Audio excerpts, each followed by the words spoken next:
Salam jumpa bersama saya dalam materi ilmu perundang-undangan. Di kesempatan kali ini, saudara-saudara, kita akan membahas tentang hierarki dan asas peraturan perundang-undangan. Ya, saudara-saudara sekalian, berbicara terkait dengan hierarki peraturan perundang-undangan berarti ada nama-nama yang tidak bakalan kita lupa, bahwa ada Adolf Merkel, ada Hans Kelsen, dan Hans Nawiaski. Nah, mereka bertiga ini menjelaskan terkait dengan hierarki peraturan perundang-undangan. Hans Kelsen dan Merkel, dia bilang bahwa Stufenbau teori, di mana setiap tata kaidah hukum merupakan suatu susunan daripada kaidah. Yang kedua ada piramidal, ya. Jadi mulai dari kaidah yang atas sampai kepada kaidah yang konkret. Kaidah yang dasar sampai kepada kaidah yang konkret. Dan norma yang di atas menentukan norma di bawahnya, saudara-saudara sekalian. Nah, sehingga Nawiaski menyampaikan bahwa apa yang disebut dengan Grundnorm atau norma dasar, ada juga yang disebut dengan Staatsgrundgesetz, ya, ada Formulierungsgesetz dan Verordnungen, ya.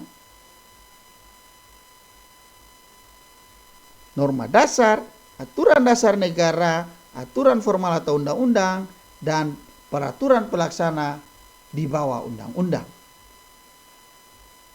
Nah, dari ketiga pakar tadi, ya, ketiga pendapat tadi, maka tata hukum Indonesia dalam urutan norma hukum itu ada Pancasila yang merupakan norma dasar, dan ada Undang-Undang Dasar Negara tahun 1945, kemudian turunnya ke undang-undang atau Perpu, dan peraturan pemerintah, peraturan presiden, perda provinsi, dan perda kabupaten atau kota sebagai peraturan pelaksana. Ini merupakan piramida daripada tata hukum Indonesia dalam urutan norma hukum, saudara-saudara sekalian.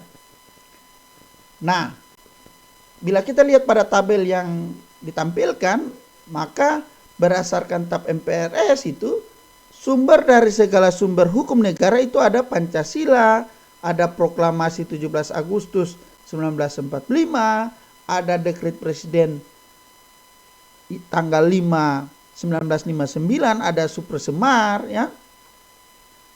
Dan ada juga tata urutan peraturan perundang-undangan. Menurut TAP MPRS nih, ada Undang-Undang Dasar 1945, TAP MPR, Undang-Undang atau Perpu, peraturan pemerintah, keputusan presiden, peraturan pelaksana lainnya, seperti Perpres, instruksi menteri, dan lain-lain. Nah, dari TAP MPR kita ke Undang-Undang Nomor 10 Tahun 2004. Masih sama. Sumber dari segala sumber hukum negara itu adalah Pancasila.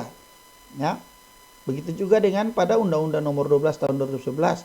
Pancasila merupakan norma dasar. Nah, bagaimana dengan tata urutan peraturan perundang-undangan? Di Undang-Undang Nomor 10, tata urutan perundang-undangan itu dimulai dari Undang-Undang Dasar 1945, Undang-Undang atau Perpu, peraturan pemerintah, peraturan presiden, peraturan daerah. Nah, di peraturan daerah ini ada terbagi juga peraturan daerah provinsi, peraturan daerah kabupaten kota, dan peraturan desa. Dengan nama lain termasuk Kepdesa. Ya, keputusan desa. Di Undang-Undang Nomor 12 Tahun 2011, tata urutan peraturan perundang-undangan itu terdiri dari Undang-Undang Dasar Negara Republik Indonesia tahun 1945, TAP MPR, Undang-Undang atau Perpu, peraturan pemerintah, peraturan presiden, perda provinsi, dan perda kabupaten kota. Ini merupakan tata urutan perundang-undangan, ya, yang saya boleh bagikan di slide ini, di tayangan ini. Nah, dari tata urutan tadi antara TAP MPR, Undang-Undang 10 dan Undang-Undang 12 tadi, ternyata ada kritik terhadap TAP MPR tersebut. Menurut Prof. Hamid atau Mimi, beliau menyampaikan bahwa Undang-Undang Dasar 1945 tidak dapat dikatakan sebagai peraturan perundang-undangan. Kenapa? Karena Undang-Undang Dasar 1945 itu terdiri dari pembukaan yang merupakan stat fundamental norm, atau norma ini merupakan landasan dasar filosofis yang mengandung kaidah-kaidah dasar bagi pengaturan negara itu lebih lanjut. Sehingga sifat norma hukumnya masih bersifat garis besar dan merupakan norma hukum tunggal, belum dilekati oleh norma hukum sekunder, saudara-saudara sekalian. Itu kritik daripada pembukaan. Bagaimana dengan batang tubuh? Prof. Atamimi menyampaikan bahwa pada batang tubuh Undang-Undang Dasar 1945, dia merupakan Staatsgrundgesetz atau norma dasar negara yang merupakan garis-garis besar atau pokok-pokok kebijaksanaan negara untuk menggariskan tata cara membentuk, bersifat garis besar dan pokok, serta merupakan norma hukum tunggal. Ya, belum dilekati norma hukum sekunder. Demikian pula untuk peraturan perundang-undangan yang mengikat umum. Jadi saudara-saudara sekalian, sifat dari norma hukumnya masih pula TAP MPR yang merupakan Staatsgrundgesetz atau aturan dasar negara atau aturan pokok negara. Nah, dengan demikian, ketiga produk ini tidak tepat dimasukkan dalam peraturan perundang-undangan karena menurut Prof. Atamimi tadi termasuk dalam Stat Fundamental Norm dan Staatsgrundgesetz. Nah, ini merupakan kritikan daripada Profesor Atamimi ya terhadap TAP MPR tadi. Nah, Kepres yang bersifat anhlik tidak termasuk dalam peraturan perundang-undangan. Kenapa? Saudara-saudara sekalian, Kepres itu terdiri dari keputusan presiden yang bersifat anhlik, yaitu penetapan atau basiking yang sifat normanya itu individual, konkret, dan berlaku sekali selesai. Di samping itu, saudara-saudara sekalian, ada Kepres yang bersifat doorhaftig, yang sifat normanya itu umum, abstrak, dan berlaku terus-menerus. Dengan demikian, yang termasuk peraturan perundang-undangan hanyalah Kepres yang bersifat doorhaftig. Kita lihat pada Permen. Peraturan menteri sebaiknya diganti dengan keputusan menteri. Kenapa? Karena yang pertama dia memiliki pengertian yang luas, baik peraturan atau disebut dengan ruling maupun penetapan atau basiking. Dan yang kedua, konsistensi dengan keputusan presiden. Lanjut, kita lihat pada instruksi menteri, tidak tepat. Karena sifat daripada instruksi menteri itu sifat normanya individual dan konkret. Sedangkan norma hukum dalam peraturan perundang-undangan adalah bersifat umum, abstrak, dan berlaku terus-menerus, saudara-saudara sekalian. Kemudian kita lihat lagi pada Perda atau peraturan daerah. Pada Perda tidak dimasukkan di sini, padahal Perda itu termasuk juga jenis peraturan perundang-undangan dan tidak merupakan peraturan pelaksana. Ya, saudara-saudara sekalian, ini kritikan. Dan yang keenam, peraturan pelaksanaan lain tidak tepat karena dapat menimbulkan berbagai penafsiran yang membingungkan. Bingung saudara-saudara. Nah, ini merupakan kritikan daripada Prof. At-Tamimi. Sehingga saudara-saudara sekalian, asas-asas formal peraturan perundang-undangan ada Freud di mana dia menyampaikan bahwa asas hukum umum adalah norma dasar yang dijabarkan dari hukum positif dan yang oleh ilmu hukum tidak dianggap berasal dari aturan-aturan yang lebih umum. Sehingga asas hukum umum itu merupakan pengendapan hukum positif dalam suatu masyarakat.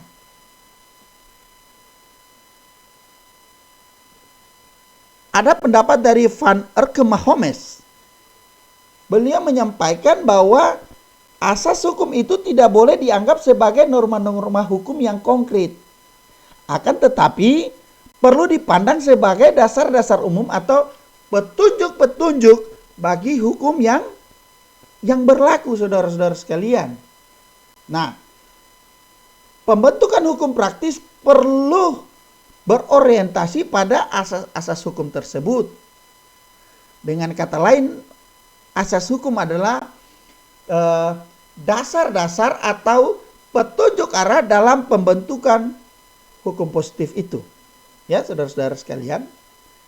Nah, kemudian Van der Velden membagi ada dua asas, ya.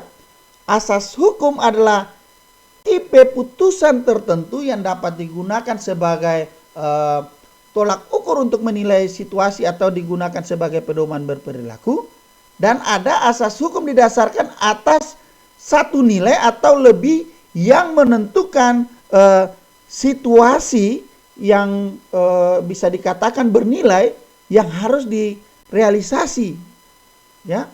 Itu Van der Velden. Nah, kemudian ada Paul Scholten. Paul Scholten menjelaskan bahwa asas hukum, ya, asas hukum adalah kecenderungan yang diisyaratkan oleh pandangan kesusilaan kita pada hukum, ya. Jadi kecenderungan yang diisyaratkan oleh pandangan-pandangan kesusilaan kita pada hukum. Nah, di sini merupakan sifat-sifat umum dengan segala keterbatasannya sebagai pembawaan yang umum itu, tetapi tidak boleh, tidak harus ada. Nah, ya, saudara-saudara. Jadi dapat disimpulkan sementara bahwa asas hukum bukan merupakan hukum konkret, ya, melainkan merupakan pikiran dasar yang umum dan abstrak, atau merupakan latar belakang peraturan konkret yang terdapat di dalam dan di belakang setiap sistem yang terjelma dalam peraturan perundang-undangan dan putusan hakim yang merupakan hukum positif dan dapat dikemukakan dengan sifat-sifat atau ciri-ciri yang umum dalam peraturan konkret tersebut, saudara-saudari. Ini merupakan kesimpulan sementara, ya. Nah, kita lanjut. Asas-asas formal peraturan perundang-undangan dalam Undang-Undang Nomor 12 Tahun 2011. Ada kejelasan tujuan, ada kelembagaan atau pejabat pembentuk yang tepat, ada kesesuaian antara jenis, hierarki, dan materi muatan. Ada dapat dilaksanakan kedayagunaan dan kehasilgunaan, daya guna, hasil guna, kejelasan rumusan, dan keterbukaan. Asas formal berdasarkan Undang-Undang Nomor 12 Tahun 2011. Kita lanjut. Terkait dengan kejelasan tujuan, saudara-saudari sekalian, bahwa setiap pembentukan peraturan perundang-undangan harus mempunyai tujuan yang jelas yang hendak dicapai. Yang kedua, kelembagaan atau pejabat pembentuk yang tepat, di mana setiap jenis peraturan perundang-undangan harus dibuat oleh lembaga negara atau pejabat pembentuk peraturan perundang-undangan yang berwenang. Nah, bila saudara-saudara menyimak materi-materi sebelumnya kemarin yang saya tayangkan, peraturan perundang-undangan tersebut dapat dibatalkan atau batal demi hukum apabila dibuat oleh lembaga negara atau pejabat yang tidak berwenang.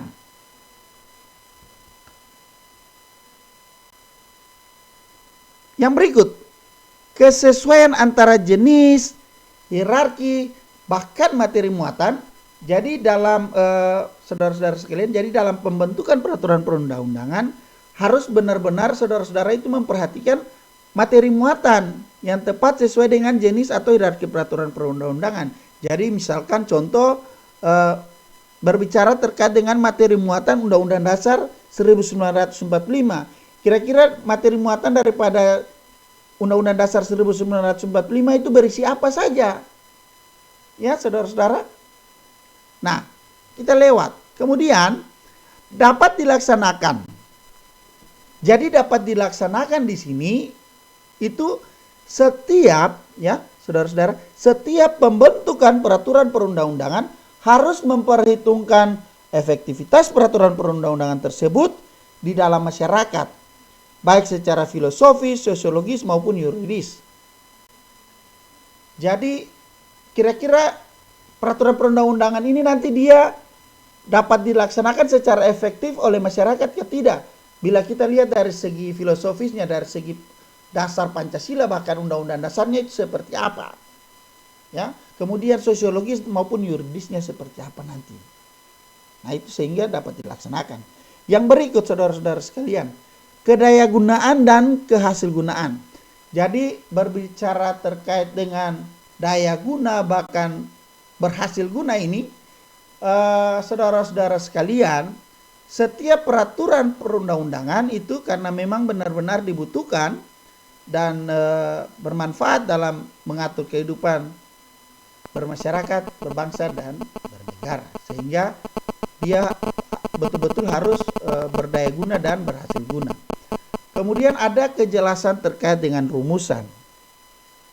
Saudara-saudara, terkait dengan kejelasan rumusan ini, itu saudara-saudara sekalian, setiap peraturan perundang-undangan harus memenuhi persyaratan teknis penyusunan peraturan perundang-undangan, dari sistematika, pilihan kata atau istilah, serta bahasa hukum yang jelas dan mudah dimengerti sehingga tidak menimbulkan berbagai macam interpretasi dalam pelaksanaannya.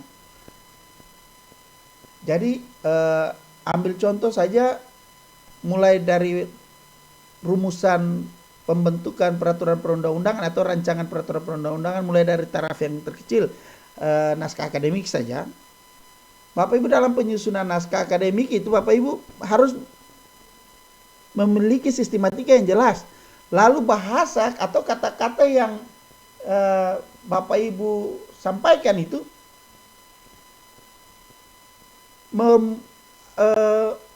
harus memberikan istilah itu yang jelas. Jadi sehingga masyarakat itu setelah dia membaca terkait dengan rancangan peraturan undang-undang itu atau undang-undang yang nanti sudah diundangkan itu, dia bisa memahami bahwa oh ternyata saya tidak boleh, contoh, ternyata saya tidak boleh mencuri karena mencuri adalah perbuatan apa seandainya gitu, ya, atau peraturan daerah terkait dengan apa begitu.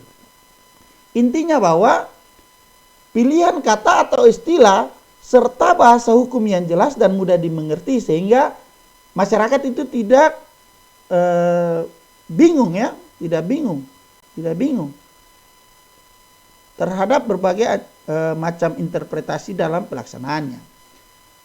Yang berikut ada keterbukaan. Nah, dalam pembentukan peraturan perundang-undangan, dari perencanaan, penyusunan, pembahasan, pengesahan atau penetapan dan pengundangan itu bersifat transparan dan terbuka, ya saudara-saudara. Dengan demikian seluruh lapisan masyarakat mempunyai kesempatan yang seluas-luasnya untuk memberikan masukan dalam pembentukan peraturan perundang-undangan. Nah, begitu saudara-saudara sekalian. Yang berikut saudara-saudara, ada asas-asas substansial peraturan perundang-undangan dalam Undang-Undang Nomor 12 Tahun 2011. Ada pengayoman, kemanusiaan, kebangsaan, kekeluargaan, kenusantaraan, Bhinneka Tunggal Ika, keadilan, ya, kesamaan kedudukan dalam hukum dan pemerintahan, ketertiban dan kepastian hukum, keseimbangan, keserasian dan keselarasan. Dan ada asas-asas lain sesuai dengan bidang hukum peraturan perundang-undangan yang bersangkutan. Nah, ini merupakan asas-asas substansial peraturan perundang-undangan pada Undang-Undang Nomor 12 Tahun 2011. Nah, pengayoman. Jadi setiap substansi peraturan perundang-undangan harus berfungsi memberikan perlindungan untuk menciptakan ketentraman masyarakat, makanya pengayoman. Yang berikut kemanusiaan. Setiap substansi peraturan perundang-undangan saudara-saudara harus mencerminkan perlindungan dan penghormatan terkait dengan hak asasi manusia serta harkat dan martabat setiap warga negara dan penduduk Indonesia secara proporsional. Makanya tadi saya bilang muatannya harus jelas, ya. Muatannya harus jelas. Yang berikut, kebangsaan. Setiap substansi daripada peraturan perundang-undangan harus mencerminkan sifat dan watak bangsa Indonesia yang majemuk dengan tetap menjaga prinsip negara kesatuan Republik Indonesia. Dan yang keempat, kekeluargaan. Setiap substansi peraturan perundang-undangan itu dia harus mencerminkan musyawarah untuk mencapai mufakat dalam setiap pengambilan keputusan, ya, keputusan. Maka kekeluargaan itu penting. Yang berikut saudara-saudara ada kenusantaraan. Jadi kalau berbicara terkait dengan kenusantaraan ini saudara-saudara, setiap substansi peraturan perundang-undangan senantiasa memperhatikan kepentingan seluruh wilayah Indonesia. Dan substansi peraturan perundang-undangan yang dibuat di daerah merupakan bagian dari sistem hukum nasional yang berdasarkan pada Pancasila dan Undang-Undang Dasar Negara Republik Indonesia tahun 1945. Ada Bhinneka Tunggal Ika. Nah, saudara-saudara, di Bhinneka Tunggal Ika ini berdasarkan Undang-Undang 12 tadi, substansi peraturan perundang-undangan harus memperhatikan keragaman penduduk, agama, suku, golongan, kondisi khusus daerah, serta budaya dalam kehidupan masyarakat berbangsa dan bernegara. Dan keadilan. Jadi kalau berbicara terkait dengan keadilan, maka setiap substansi peraturan perundang-undangan itu dia harus mencerminkan keadilan secara proporsional bagi setiap warga negara. Ya. Ada kesamaan kedudukan dalam hukum dan pemerintahan, sehingga setiap substansi peraturan perundang-undangan itu tidak boleh memuat hal yang bersifat membedakan berdasarkan latar belakang, antara lain agama, suku, ras, golongan, gender, atau status sosial lainnya. Ya, saudara-saudara sekalian, ketertiban dan kepastian hukum.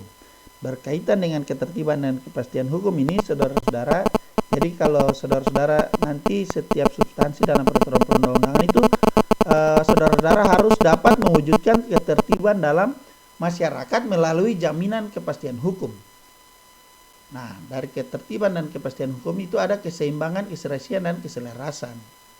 Sehingga saudara-saudara, setiap substansi peraturan perundang-undangan harus mencerminkan keseimbangan, keserasian, dan keselarasan antara kepentingan individu, masyarakat, dan kepentingan bangsa dan negara.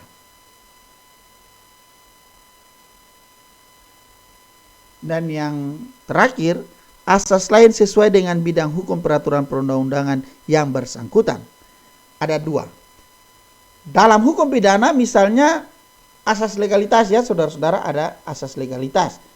Di mana asas tiada hukum tanpa kesalahan. Asas pembinaan narapidana dan asas praduga tak bersalah.